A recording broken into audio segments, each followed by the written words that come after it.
I'm going to dive straight into another one of these page one critiques. I'm not sure if I'll post it immediately, but let's give it a go. So this is a page one that was sent in to me back in 2015, and I remember nothing about it. It's by, I'm afraid I may butcher her name here, Ioana Bisan, from a book called The Hollow Mage. So I'll just read, and then we'll look at it in detail. The carriage pulled to a stop at the bottom of the hill, the knickers of the horses passing through the thin walls, and a moment later the stocky driver opened the door. This is as far as I go.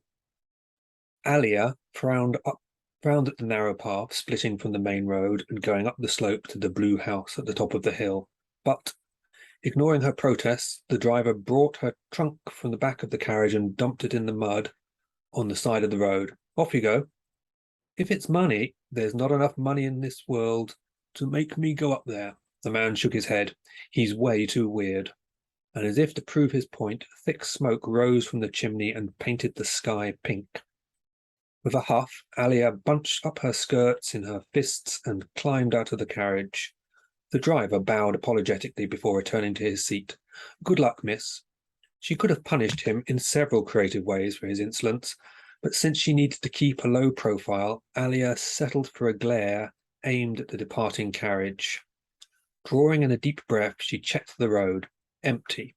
Everyone had rushed home for supper, wary of being caught out after nightfall.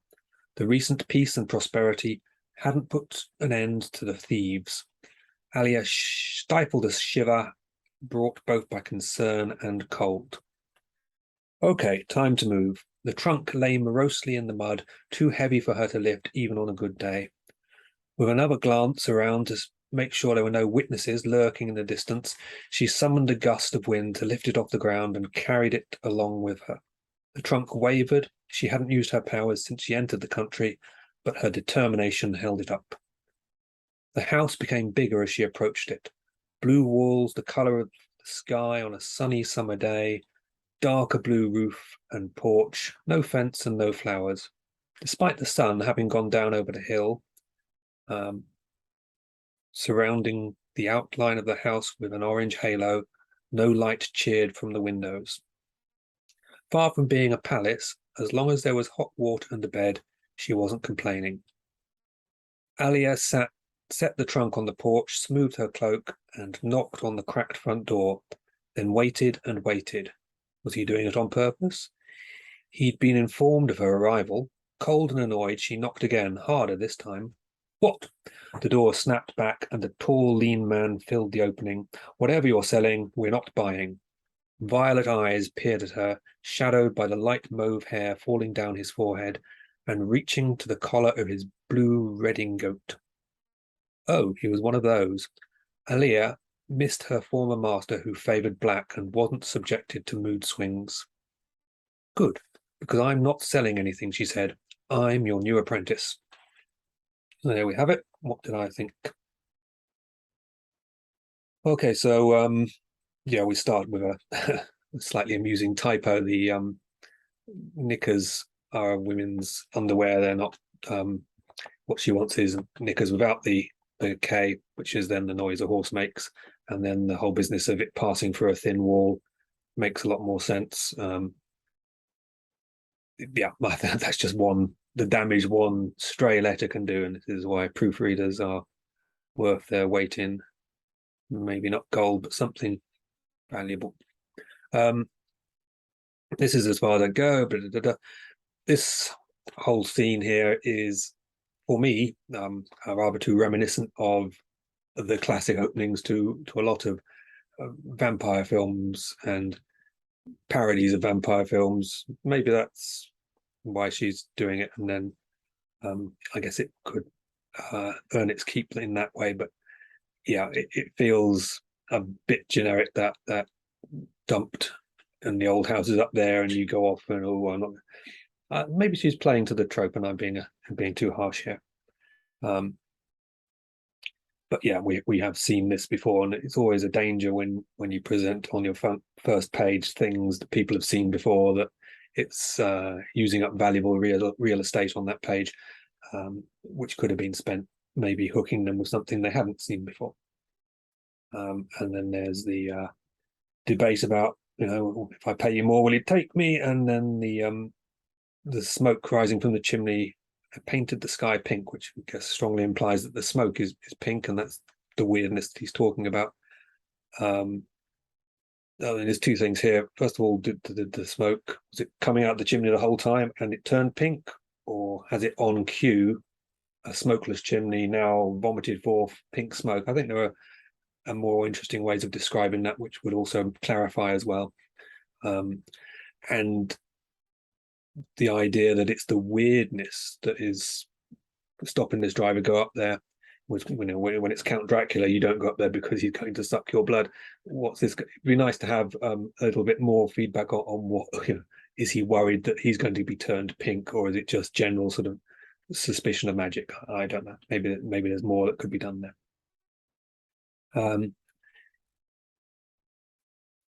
The driver actually goes off wishing her good luck and apologizing. So when she's glaring after him and thinking of ways to punish him, actually maybe that could have sat closer to the whole business of having a trunk dumped in the mud, and the sort of grumpy "I'm not going up there" pieces.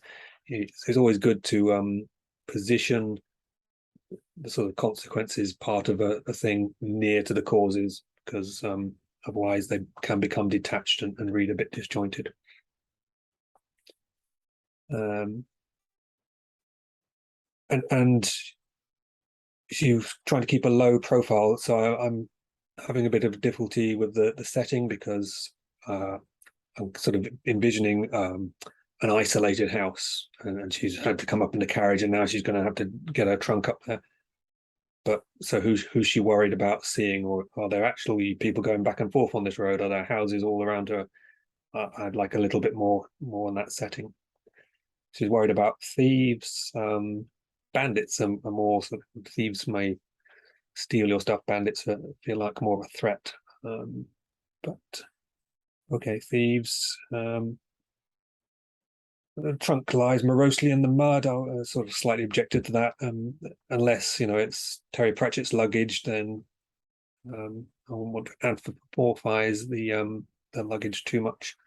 And I guess maybe this is actually painting a good picture of her being quite a small person, because the driver didn't seem to have that much problem tossing it down. She can't even budget. And I will give props to this for having dialogue from an early point. That's always good. It always brings characters to life and engages readers. So that was a good thing to have done. She lifts her trunk up with magic. Fine. Quite gust of wind picking something up. I mean, to actually pick up a heavy trunk with wind, you'd need a sort of continuous hurricane blowing up from underneath it, and that's not what a gust of wind implies. So nitpicking, I guess, but maybe magical wind that magically lifts it, rather than through the mechanics of being windy. More nitpicking, the house became bigger as she approached it. We know what she means, but also this is a very weird place. So I could say, did it actually become bigger, or is she using it in the traditional sense that as she gets there closer to it well, there's the basic perspective of things that are far away are small, things that are close are bigger. But I know what she's doing. She's saying that her initial impression of it is now changed to thinking this house is actually a lot bigger than I initially. So let's let that one past. Lots of talk about the weird colours of this house. Quite a sort of a mouthful of a sentence there, which I actually did struggle with on my read through there. That probably mostly my fault, but obviously it's good to have a mix of short sentences and long sentences. But when you use a long one, it's generally speaking a good idea to have it earn its keep, to do something good with it. This construction where you have despite at the front, and then a whole bunch of stuff. It can lead to sort of quite long callbacks, and you could just hear say something like that the sun had gone down over the hill and surrounded the house with this orange glow, and then full stop, and then despite this, no lights cheered the windows, and now you've unraveled that sentence into something that's easier to deal with. This line just needs a few more words, I think. Again, I sort of understand what she's saying, far from being a palace as long as there was hot water, but it doesn't actually grammatically make sense. The sort of thing the copy editor would take to pieces. You just want to say a few more words. It was far from being a palace, but so she sets her trunk down, she knocks, and then this guy comes, and we're getting loads more colors. He's got violet eyes, he's got mauve hair, we have the blue house and the different colored roof, and I'm just encouraging here some use of descriptors other than visual, and especially other than colors. Be nice to smell that bizarre smoke. Does it smell like wood smoke, or does it smell like something else? I think there was something about the wind being cold earlier, which was good. But mud squelching under her feet, sounds of trees creaking or birds, all manner of senses could be brought in here. And we've got this Reading goat. I don't know if I pronounced that properly or not. It's a word I had to look up at the time, and then again years later. It just means a sort of long coat with a kind of skirt thing to it. But again, it's generally speaking not a good idea to use words that your readers have to look up. There's sometimes a time for it, but maybe not just with random items of clothing. And then at the end, we discover that she's there to be his apprentice, which is a nice way to finish that page. Sort of explains her presence. I've thrown a lot of red up there, and all of it, pretty much all of it is very minor stuff. Actually, I like the writing. It's a light-hearted book, and in a light-hearted book, you know your tension is not of the murderer with a knife stalking you in the dark sort. It's more of a, here is this match between this apprentice and this master going to be one that works or not really, and we had some tension. She was potentially stranded in the wilds in a slightly dangerous environment, but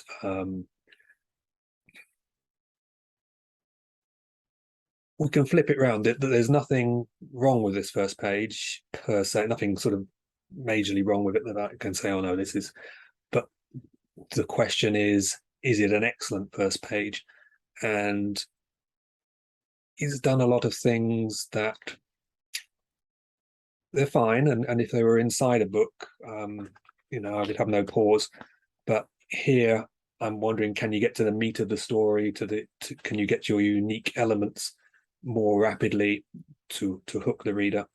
The sort of weirdness of the mage, that's a kind of a hook. This pink smoke thing. I'm intrigued by what sort of games he could play and what sort of threat the carriage guy was concerned about. But a whole lot of the stuff of just interacting with that carriage guy, because he then went away and he was just a carriage guy. No offense to carriage guys, and the business of being of the sort of classic arriving at the vampire castle type deal. I think it might have been better to move more swiftly to the fact that she was an apprentice coming to see a new master, and he was super weird, and how she felt about maybe rumors of his super weirdness, or the realization that he's super weird by seeing his house. That might have been a sort of slightly more offering up the uniqueness of this story on page one, and giving you fewer options for going away from it. But there are many good elements to this page one as well. I don't know if somebody sent me this drawing as a result of the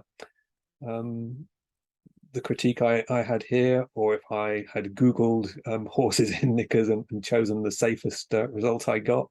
But anyway, I offered it up here in the spirit of fun, because of that typo at the very beginning.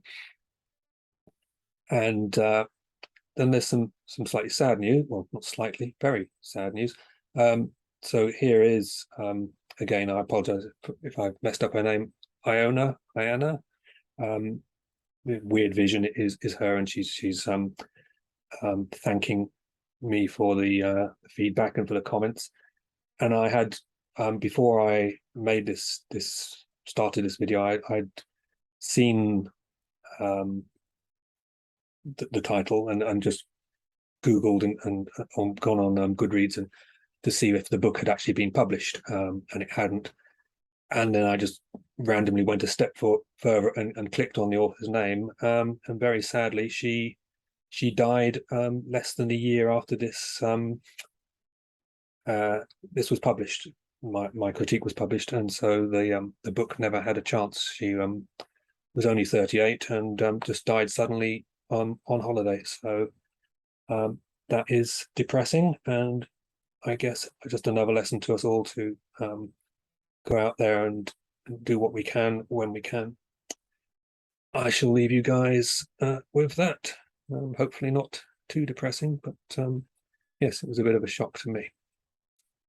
And now I need to turn this off.